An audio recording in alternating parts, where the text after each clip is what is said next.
West, y'all. All right, guys, I got Aynsley Broom here in the house. She's she runs the most critically acclaimed blog on the internet right now. It's called Sipping Koko. I don't know if it's critically acclaimed, but it's something. So how's it going? You're videoing in from Nashville, Tennessee. Mm-hmm.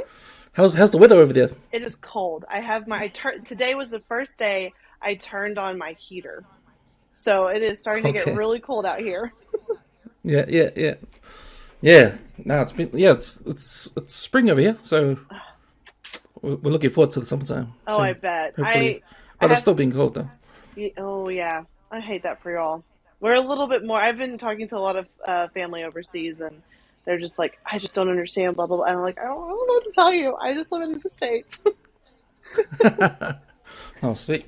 So you're here today to give me some insight on the All Blacks and Eagles game. So the All Blacks played the USA team Sunday. Our Sunday?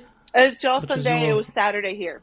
Yeah. Yep, Sunday morning. I remember because I don't remember, but I had to wake up early, 8 o'clock, 9 o'clock a.m. It came on. But yeah, man, like it's cool to.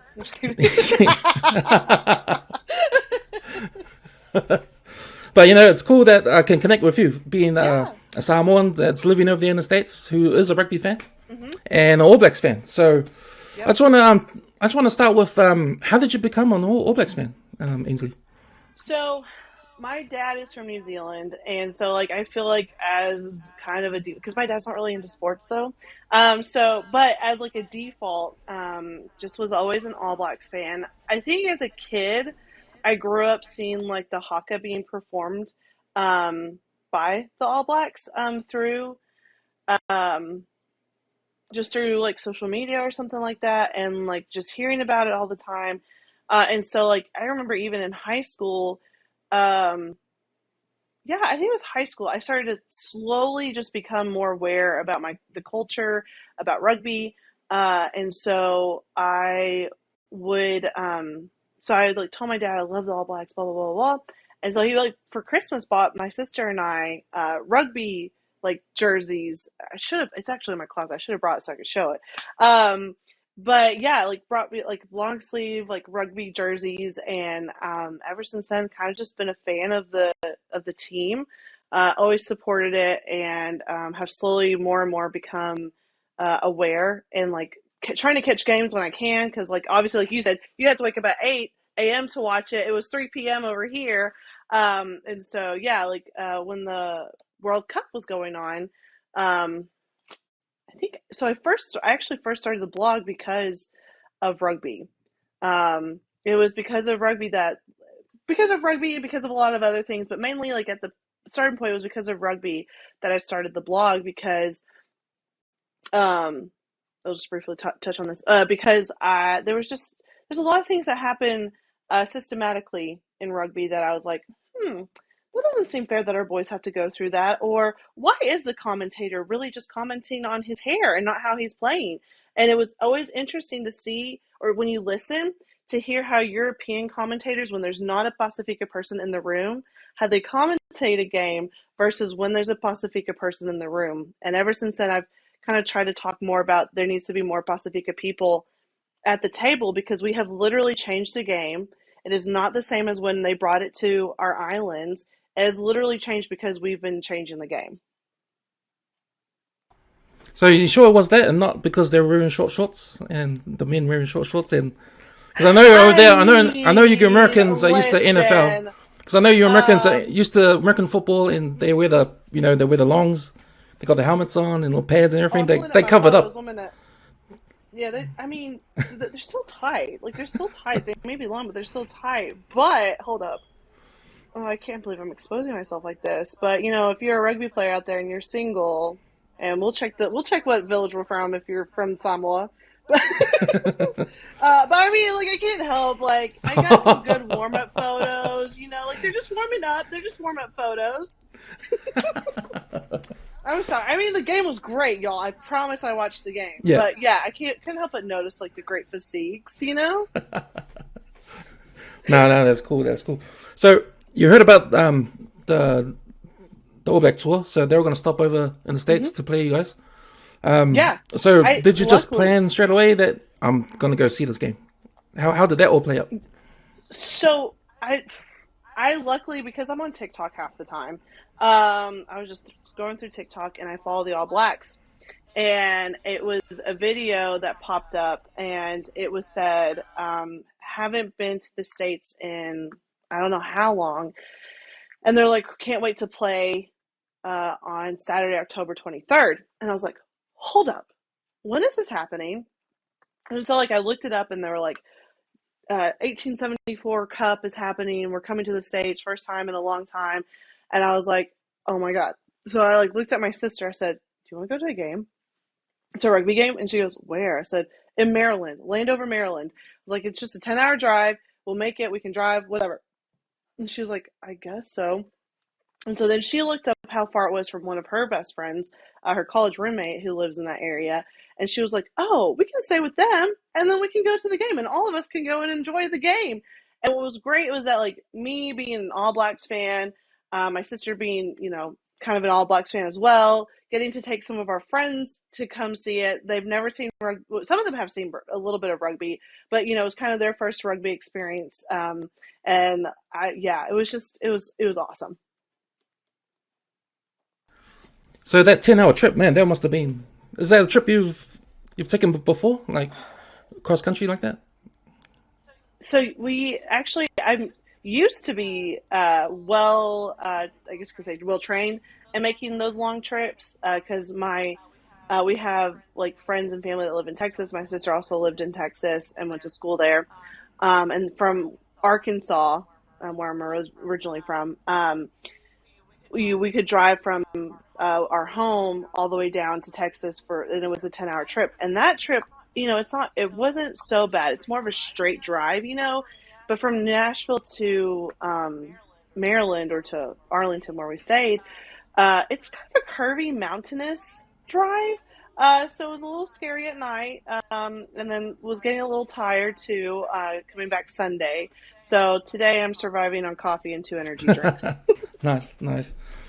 So Yeah. So on this podcast, I've always said that I'm a big fan of American sports because I love the sports culture over there.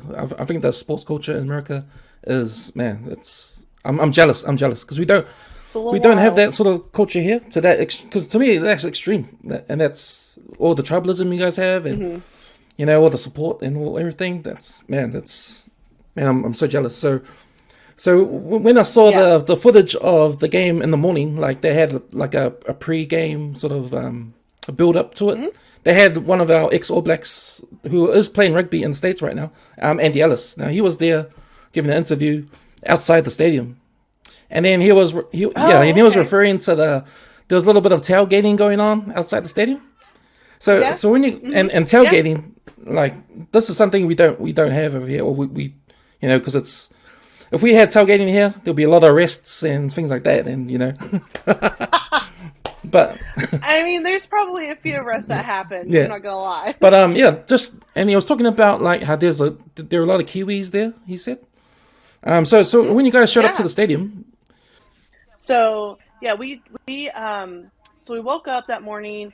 Of course, I'm like anticipating. I'm like, we gotta get there soon. If I miss the haka, I will die. Like I will literally I will be in my seat just crying, and they're gonna be like, "Why is this girl crying?" And I'm like, "You don't understand."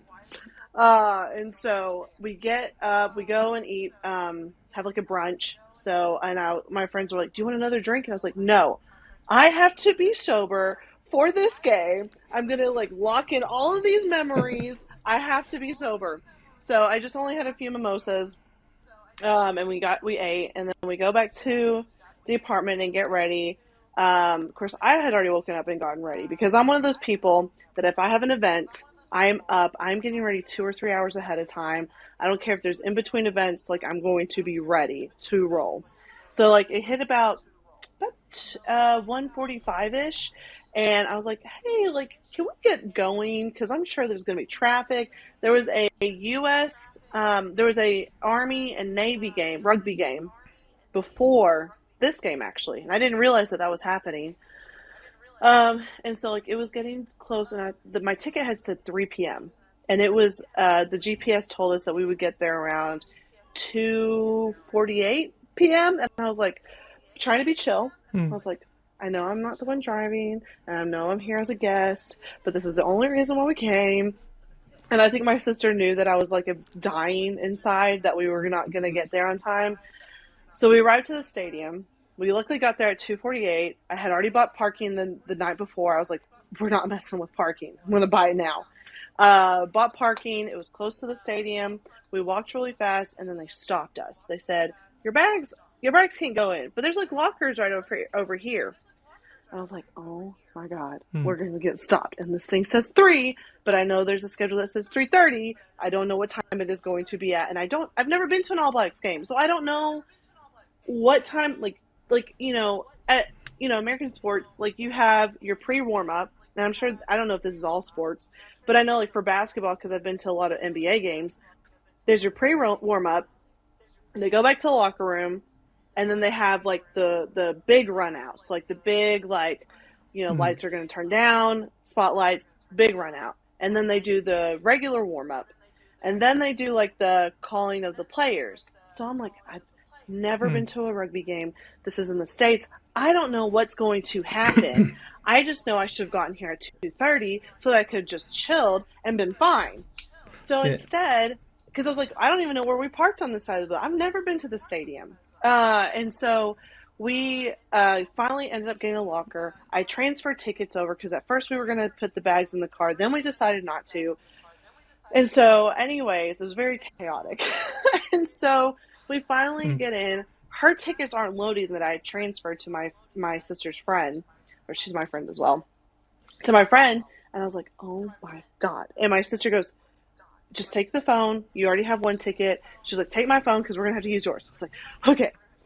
If I had gone to my right, I would have been right at my seating. But I didn't know that. So I took a left. As I take a left, I notice my seat is across the stadium.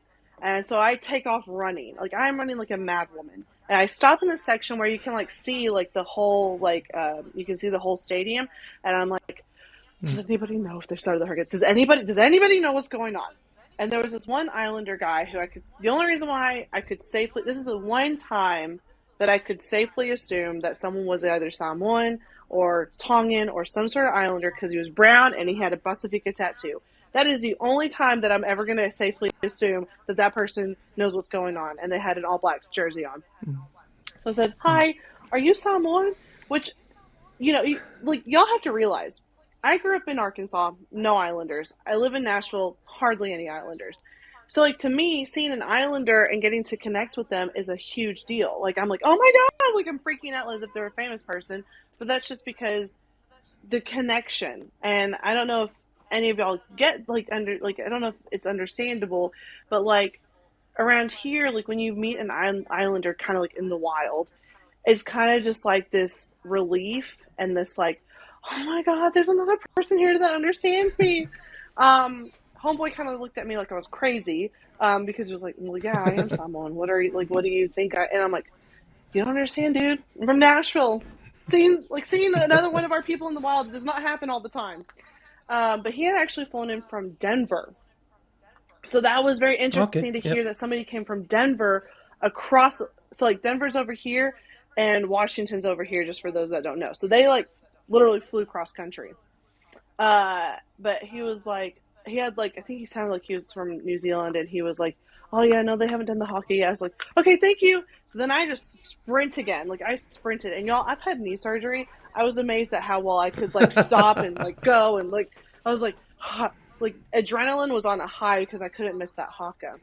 My sister finally found me, and I was like, have they started the haka? And I was just like, it's fine. They haven't started anything yet. I was like, okay. And so we finally get to my seat, and we're second row behind the goal post, essentially. And so we actually sit at the end where the All Blacks would be scoring first before they switch sides. Yep. And so it was just really neat because, like, the All Blacks were literally warming up right in front of us. I was freaking out. I saw my favorite players, like people that I was excited to see, people that I follow on social media and keep up with them. And like I did my little TikTok that I had. Like literally, I did. There's a TikTok like trend where you start like whenever, like maybe 6 months out, whatever. I started Mm. mine like 2 months out, like going chee, like I was chee-hooing. And so like when I finally got to the end, like in the stadium, I got to finish my chee-hoo with the All Blacks behind me. And so like Nice. I literally was a crazy woman beforehand, but got to enjoy myself afterwards. I've never seen so many Islanders at a game, Mm. like in person. And like you had like a Fijian flag, you had the Tongan flag, you had a New Zealand flag, you had a Maori flag. I I like, kick myself for not bringing my Samoan flag, but I forgot it because I would have been the only Samoan flag. But I bet you, I made sure to chee-hoo as loud as I possibly could. Um, and you heard other chee-hoos throughout the stadium. Mm. You're not gonna get that here in the States a whole lot. Like at least where I'm from, you're not gonna go to like an NFL Titans game and go chee-hoo and like hear somebody like respond back. But like here in the set, like for one time, like I got to experience myself going choo at a major game, and somebody else was going to respond back to it, Mm. and like it was just phenomenal. Nice, nice. From where you were on the stands and you could see everyone. How do you think was the support? 50, was it 50-50 USA All Blacks, or was it more All Blacks or Um, USA? I would say here's the thing. I would say it may have been 50-50. I was mainly on the New Zealand section. Mm. Um, but I would say it could have been it may have been like more like 70-30 if anything. But for those of us in the United States, like though everybody was an All Blacks fan that day. Like Yeah. everybody was ready to see the All Blacks play. Everybody was an All Blacks fan, but those who are hardcore USA fans on a regular schmegular day were there supporting the US, but everybody was excited for the haka. Like when the haka happened, I appreciated how like the stadium announced saying, "Please be respectful as the All Blacks do the haka." They also honored Sean, and Sean I can't Wainui, say it. yep. Yep, they honored him right beforehand, which made me tear up a little bit because of how that's just so. I just love that. I just love that about rugby because I know it's not just like an All Blacks. If someone passes from the All Blacks, it's literally all the teams respect each other so much because of that. Um, so that was great. So, but they were like, please be respectful as we honor Sean and as we receive the haka. You could tell the U.S. team was like psyched to receive it as well, and everybody was pretty silent. I mean, for the most part, most people were silent. It's not like when you Mm. go to, I'm gonna call the team out. It's not like when you go to a Scotland game, to a Wales game, or an Irish game, and Mm. people aren't respectful. Um, Everybody at the U.S. in the U.S. stadium Mm. very respectful of the haka, and as soon as it was done, I mean, such a loud applause and like so excited to see that. So yeah, it was great. It's funny you mentioned the Chehus in the stadium because it's funny because on the chat on one with my friends, like we are talking about doing the haka, you could actually hear them. You can hear the crowd Mm-hmm. Yep. Chehuing in the crowd, and Yep. and someone in the chat said, "Oh, look at all the Hummels that are in the stadium right now." Like, and I don't think Yeah. if I remember, I could remember Chehu's happening during the haka. I can't remember another time like that. So I thought that was pretty Yeah. I cool. mean, yeah. It. I think for those of us that know, like I know that Chihus are mainly like a Samoan thing. It Mm. does. Everybody does it though. But like it's funny because like the Chihus are just like we're here. Like to Yeah, me, it was yeah, just like yeah. we are here. We are here to support you. Like I tried to not Chihu during the haka just because I knew that if I Chihu during the haka, it's just giving somebody who doesn't understand the culture permission to yell. You know what I mean? And I don't want that like stigma or that standard to be like passed around because for us Islanders, we know that that's a sign of respect or a sign of like, yeah, like so much pride. But to somebody else, they're like, oh, they're yelling. And I'm like, yeah, but you don't get it, bro. Like, that's not your place. And so it was also funny because like at one point they were all going USA, USA, Oh. USA, and like a guy in front of me, he was some Palangi kid, and he was just like, he's from New Zealand actually, working in Canada, and he came down for the game, and he said he was like, oh, and so like for me, I was like New Zealand, New Zealand, and he was like, yeah, that's just not gonna get started. I said, well, we could just get all the Islanders to cheehoo during it. And he Yeah. goes, you know what? That's right. He was like, that's right. I was like, this, and I was like, you know what? This Palangi boy, he knows what's going on. I don't think I've heard that chant in New Zealand either. So that was funny. Yeah, no, It doesn't ring it's off like definitely the a USA. U.S. Yeah, like, it doesn't. yeah, It doesn't it, come off as well, I guess. yeah, But yeah, man, the haka, it's cool to see it in person. I know. yeah. And for you, it must It was be. see it was phenomenal, and like TJ and Paid an I hour. hate that I can't, Yeah. I haven't said it. Paranara, he was the one that led it, and I like had told my friends beforehand. I was like, I just need him to be the one that leads this, please. Like, let him lead this because like one of my favorite hawkers to watch on YouTube is one of the ones that he's led. Like, I love sharing that on my TikTok. I love sharing that to anybody that asks me, you know, what is the hawk? I said, oh, well, let me show you because like TJ Paranara, so much pride in his culture. And then he goes like he's just like he just has like all the pride, and I just was like, I need him to do it, and if he doesn't, I might just die. Okay. But he was the one that did it. They're like, and I saw it, and I was like, I looked at my friends. I was like, you don't know what you're witnessing right now. So yeah. So yeah, after the haka, the game starts. 29 seconds later, All Oh Blacks score my their first try. God! Right? I mean, Like how many drinks have you had by that time? How many drinks have you had? none. Listen, I None. like Okay. when I said I was going to be sober for this game.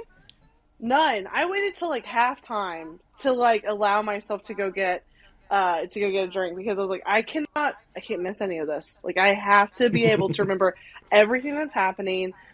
I don't want to like just get stupid drunk and like something happened and I don't remember and someone be like, remember when that happened? I'm like, no, no, like so. I definitely wanted to keep that as a memory. Yeah. Yeah, how could you? Because like there were so many tries scored by the All Blacks. I think there was a try a minute or something like that. But nah, nah. It was like you know what? I wonder if it was a record for them. You know, like what is the record for the All Blacks like when the game starts to like do a try? Oh, I think it's less than 29 seconds. I think it's from the Really? kickoff, and I think it's South Africa. I'm not too sure. I have to check that up, but I think it's less than 29 seconds. Um, There's a pro for the U.S. team. At least you guys didn't do what the South African team did. yeah, I'm not sure. I'm from South Africa. I have to check that. But one thing that happened for the USA team was that was their first try scored against the All Blacks that day Oh, ever? ever. Yeah, Wow. so Okay. that was a big achievement, I guess, a consolation. They actually I scored two guess so. tries. They actually They scored two did. tries on them, so two better Yeah. than one, I guess. But Yeah. yeah, man, like, Oh, go ahead. but yeah, like during the game, like obviously, jumping up and down and all that. But how was that experience? Like, have you had that sort of experience before at a game? Like, whether it be a NBA game or a college game? Just to be like super excited. Yeah, like that kind of thing. Oh, yeah, absolutely. I mean, like, I got to see. I think it was the Spurs. Pretty sure it was the Spurs playoff game a few years ago for NBA, and so like that was really it was a fun experience because it was a playoff game against the Grizzlies, and I was like one of the few Spurs fans standing in the stadium, and so like getting to like literally just talk smack with everybody else about the game. It was great. I don't think from what I can remember, I don't think I was probably as psyched to see a team play as I was the All Blacks. So this Mm. is probably like top tier, like in terms of sports, like Yeah. all the different games I've seen. Like this has been number one top experience just because like to me it like connected culture, it connected fandom, it connected pride. Like there was just so many things that it checked off like as just like a like Pacifica person in general. like just being able to see that, like athletic, like the like I've never gone to an NFL game, so I can't talk on that. I've been to like a soccer game and I've been to basketball, but like the athleticism and like the tenacity to me of like the All Blacks team, like the way that like they just anticipated moves happening, but just like the like quickness that they were able to just anticipate everything. I don't know, it was just like pretty rad. Yeah, because I was thinking like as you were watching the game, was there, because you said before that you followed some of the players, All Blacks players. Hmm. So some of the players that you recognize on the field, like was there a player that you felt like, oh man, this guy is really good, like I haven't seen this guy before? Or was there a player that Dave. stood out for you? So I didn't know about Will. I think it's Will Jordan or Okay. Jordan. Yeah, Is it Will Will Jordan? John. Okay, Yep. yeah. So yeah, I didn't really like I didn't like he wasn't one of the ones that I like follow, but he was like on the ball about that. Richie Mwanga, like he being like the amount of like kick goals he had to do like one after the other and still be able to like, 'cause that's a lot of pressure. Mm. You know what I'm saying? Like that's a ton of pressure. But no, it was really cool to see even like Damian McKenzie play. I followed his career for a while. Obviously, it was like an honor to see Bowden Barrett play because like the Barrett Bros are like such like very well known, and so just to see one of the brothers like play was awesome. TJ Perinaro was just like again one of my favorite players, top tier. Like he performed well. Um, so yeah, like those, I mean, I got to watch Artie Savea hand out water. Good job, bro. I was sad that I didn't get to see him play, but he did a great job at like giving out water to the Yeah. guys, and he did good. Like I think I would say like he was coaching them along the way as well. Yeah, most of the Pacific Islanders and the team weren't actually in the States at that time. They went ahead over to Wales because that's who they're going to play next this weekend. So So yeah, I figured I think the 11 of them had to leave, have to go ahead to go to Wales. But so the All Blacks team that you saw that day was sort of like a third string team, or the fringe type of players, which is pretty yeah, I good had a for a feeling. team perspective. You want to blood these guys in, so you need these Hmm. guys because some of these guys as well hadn't played in a wee while, just coming back from injury and stuff like that. So it Gotcha. was a good chance for them to play against the international side, Hmm. to get them ready. But That's interesting. I hope to one day then see like the A team play because like B team did or C team did really well. Like C team, like I mean they crushed, like and like they were still like very high athletic guys, and like to yep. me like I was talking to my coworker because he also watches rugby, and he was just like, yeah, the U.S. team is just not what it used to be. So I guess I would take him on his word for that, but because I To didn't, be I fair, the don't. USA team, that was their B team because they couldn't get their best players because they're still playing in Europe Oh, I didn't for their know that. European clubs. Yeah, so it wasn't their A team either. So Oh, they're missing quite a few players, but a couple of guys did stand out for the USA team. The halfback, Hosberger.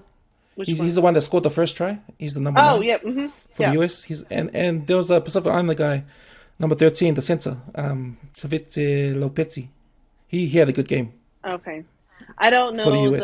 the U.S. team as well as I know. Well, I know. I do know. Like, I follow. I think AJ. I want to say his last name's McGinty. That's probably the one U.S. player that I do watch. And there's a Corey something.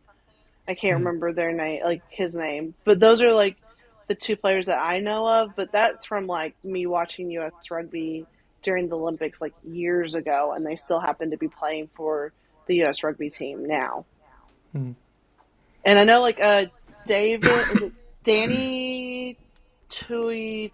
Is it David Tuatasi who plays for the U.S. team? He's a or Danny Tusitala. Yeah. He plays for the U.S. team at one point, or is it Old Glory that he plays for?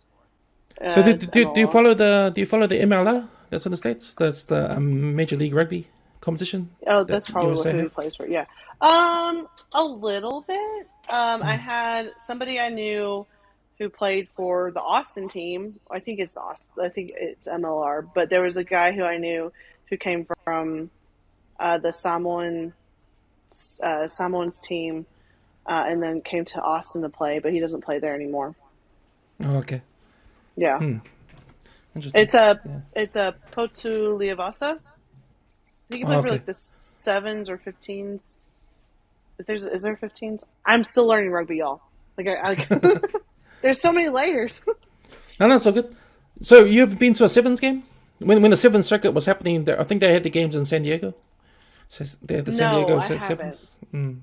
So the atmosphere at the stadium when you were at, that kind of reminded me of the sevens, which is pretty cool. But yeah.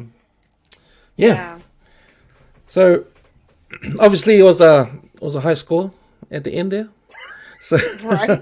Listen, by the time they were hitting like 90, I think it was like 97 points. I can't remember the exact score at the time. It was like 90 something. They had like maybe a few seconds left in the game. I was like, can we just at least hit 100, please? And we did. yeah, So we that was did. like really great. Yeah, we did in overtime. So did you hang around after the game to try to get some photos in? Because I saw on your I snaps, did. I think I saw on your stories you had a couple of photos there. Yes, I did. Because we were luckily second row, so we were able to like move to the front. And so like it was so I didn't know they did this. I didn't know they just walked around and like took photos. Like I thought it was just like one section that they would do that with. But like most of the New Zealand guys were not allowed to like come and take your phone and do a selfie with you. Like I had a couple of Islander guys who were like, "I'm sorry, I can't," and I was like, "Well, just stand there, and I'll do it." And so like, luckily there was a couple of Islander guys. I was like, just stand there, and I'll take the selfie. And they were very nice and just did like a thumbs up. Yeah. um, and then there was two Islander guys from the U.S. team that did take the phones because like here we're a little bit more lax, and I understand like the New Zealand team. Um, not being able to really like hold phones being close because I know New Zealand's rules are a little bit more stricter than here in the States. And so yeah, I one thing that I did notice with like I think they're well, one of them is obviously Tongan because he had Tonga tattooed across his belly. Um, from the U.S. team. So like what I noticed about them, what was really interesting, which is something that like I never thought I would like appreciate, was that there was a lot of like Balinese girls, okay, and like I have like it is what it is, but there was also like Islander girls that were like standing, wanting to get pictures with the guys. And what I appreciated with those two boys, or guys, they're men, they're not boys, with these two men was that they first went to there's like a tiny section of Tongan people. They had like the Tongan flag. They gave the guys leis. What I appreciated is that they stopped and talked to them, and then they just went only to Islanders. And I know some people want to be like, that's discrimination, that's like bias, whatever. But I'm like, you know what? This is our space. So like, if they're biased, I'm so here for it. I really appreciated it because like I had like 5 Balinese girls on either side of me, and they came and talked to me, and I was just like, like that, like in the grand scope of things, that sometimes just doesn't happen. And so like to kind of like have that like pride and being like my people first. Mm. I really appreciated that from them. And so I'm not really sure which players they are, but I will be doing my research when I finally catch up on my sleep. And I will probably be following the U.S. men's team a lot Mm. more because, they didn't score as much, and the B team probably needs to step up their game a little bit. But they still did a Mm. good job, and I like I think it's very admirable. One thing I always admire is Islander men who play not on well. I appreciate Islander men who play against like the All Blacks and like still have like the drive, because I feel like sometimes that's like intimidating, being like, I don't know. Maybe I'm just being weird about it. No, that's awesome. That's awesome. I was gonna say,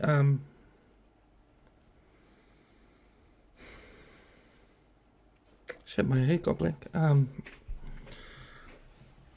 Oh yeah. So as a rugby fan, like I know rugby isn't that popular in the USA, but as a fan yourself, what would you want to see, like in terms of rugby being exposed more in states where you live? Because there's always talk of USA being the sleeping giant. Now that term sleeping giant, we know what that means. Like, it just needs a catalyst to get USA over the edge, and they're going to dominate I think world they rugby. need people that So they need to have. There needs to be more coaches out here that know what they're doing. I think you find a lot of Kiwi coaches, because the assistant coach for the USA team, he's a Kiwi. He used to play for the Auckland Blues. He's from Christchurch. His name's Stephen Brett. He played in Christchurch. He played for the Crusaders. He was understudy to Dan Carter, so he couldn't get the top spot because of Dan Carter. Because Dan Carter was there. You know Dan Carter, eh? Right, but has he? Yeah. I know who Dan Carter is. Of course, I know who Dan Carter is. Like, he was a really great player, and he's super attractive. But that's besides the point. No, I mean, let's bring Sonny B. Williams, because that's who I would like. Here's the thing: like, is this his first coaching gig? Stephen Brett. The U.S. Yeah, Stephen Brett. Yeah. I think he coaches the Atlanta MLR team. He's assistant coach for the Atlanta team, and they got him to be a coach for USA. But that's my thing, like assistant. But that's the thing, like there are those who can play and coach, but there are those who can only play. And I think maybe they need somebody that knows how to actually coach well. At least to me, that's how it is, because like you can play well, but unless you can actually teach somebody the same skills that you're able to do, or if you can't connect with the people that you're coaching, then you can only play well. Does that make sense? And I think that like somehow, like if you played for the Blues team, why are we not seeing the speed that New Zealand All Blacks have? Because like the guys that are on the field, they're just as athletic to the All Blacks, or they can be just as athletic. Like those guys, I feel like have the same tools and equipment if they wanted to. So what are the All Blacks doing that's being missed here in the U.S. Or just like in any other, like Wales, Ireland, I think to tip the scale is the Polynesian DNA. I think that tips the scales a little bit. So and football is like prime here. And like guys are being recruited for football, but I don't think like the Islander community is like. I think like in Utah, and Colorado and California, it might be more so. But where I'm from, like we're shipping in. Like I'm from Jonesboro, like I'm from the area of Jonesboro, Arkansas, and I don't know if you guys have heard of like the Red Wolves, but it's a college team or university team that's well known here in the States in the rugby world, because they've done well at the university level. But they're bringing in guys from like South Africa and Australia, but they're not Islander guys. There's like maybe one or two, but they're all like Balangi boys. Yeah, NRL rugby league is a good example for tough, sort of fast Balangi boys. During the late 90s, early 2000s. I mean, it's a different. If you look at NRL now, it's totally different. There's a whole lot of Polynesians there now. The Pacific Islanders. I think it's like 70% or 60% Islanders now in the NRL. But in the 90s, when it was just like mostly Balangis there, they were the tough ones and the fast ones too. So maybe it's that Viking DNA or something. I don't know. It could be. It really could be. Like, I've learned a lot about like not a whole lot, but like seeing how like the Viking culture has kind of like, there's some similarities between the Viking culture and the Polynesian or Pacifica culture, and so like it's just, I think here in the States it's like getting kids interested in it first off, because I don't think some people even know what it is. Actually having the teams formed, because like here, like in Nashville, I don't even know if there's like peewee games, like what we call for kids game. It's not like soccer where like even soccer here is kind of like not as. It's NFL and baseball and basketball. Like those are the top three sports that are played and well known here. And I think also those I three think games you mentioned are soccer. totally different sports. You know, if you bring rugby in, there's attributes in rugby that are used for NFL and vice versa. So you might Yeah. see a more of a conflict there between those two sports in the United States. You know, and if you get a player like Derrick Henry, who's number one running back in the USA right now, and he chooses Yeah. to play rugby just because, then there's going to be a lot of arguments going on and money thrown around. So it might be a direct conflict there. Yeah. Yeah, that is a good point. Is that like NFL brings in the money for the companies, and so what is rugby going to bring, like monetary wise, And so what I find interesting is, AIG sponsors The All Blacks. Yep. the All Blacks, but that's an insurance company here in America. That's like America General, and so like I just find it funny that that's how they decided to like diversify like what they're invested in or what they sponsor. So like I'm thinking, if you can get like the companies to like big companies like AIG to sponsor rugby, that's when it's a game changer. Because then you're gonna have like things like the Super Bowl happen. You're gonna have more interest in rugby teams than you would football teams. So like, yeah, it's literally all about where's the money Yeah. going. Yeah. So hopefully the sport will grow over there in Tennessee. Yeah. Listen, I would love to have a rugby team here. Like we have like I don't even know what you want to call it. Like it's a league. I don't know if it's like an actual like team. I really don't think it is. But and if anybody watches this from Tennessee, like let me know. But like they're just called like the Grizzlies or something, and it's more or less for like it's just a men's league or something like that. So I don't know. But yeah, hopefully it will end it around here sometime because we've got in Nashville we have football, minor league baseball, and now a national soccer league. Oh, nice. So Cool. Sweet. yeah, Hey, Aynsley, thanks for jumping on the podcast to talk about your experience. I really had fun. It's really cool this was to fun. man, I'm so glad I connected with you because you went to the game, so I can get a fan's perspective. Yes. No, that's pretty cool. Thank you for jumping on. Yeah. All Thank right. you for having me. I love talking about the rugby. So All right.